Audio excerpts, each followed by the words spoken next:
Kurš ir interesantākais ēdiens, kur tas iemācījies Hotel School pavāra palīga apmācībās?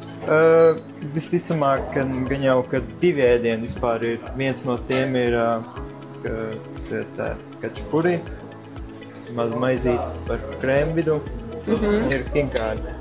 Tad tev vislabāk patīk grūzīnu virtuve? Jā. Brīvajā laikā un arī, protams, mājās. Gribās paslinkot, kaut ko uztaisīt. Jā. Ko tu mājās visbiežāk gatavo?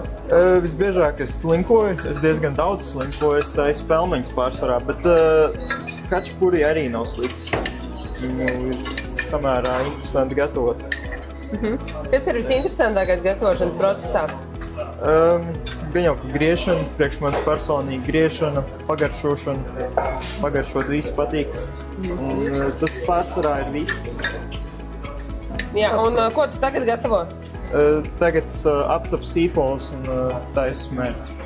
Kas tāds būs par mērcēm? Sojas mērcis.